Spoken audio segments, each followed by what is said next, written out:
3 kutsara ng kanin. Isang gabi umuulan.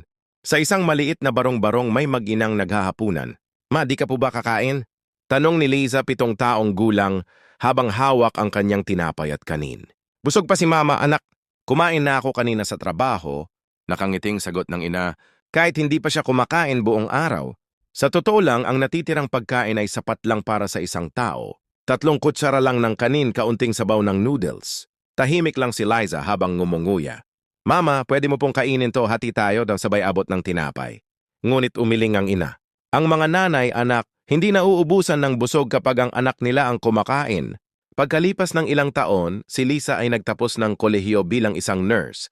Hawak niya ang diploma, umiiyak sa harap ng puntod ng kanyang ina. Ma, may trabaho na po ako. Kaso di nyo na ako nahintay.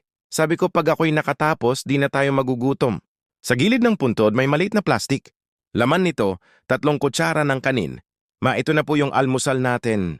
Sabay na po tayong kakain ngayon.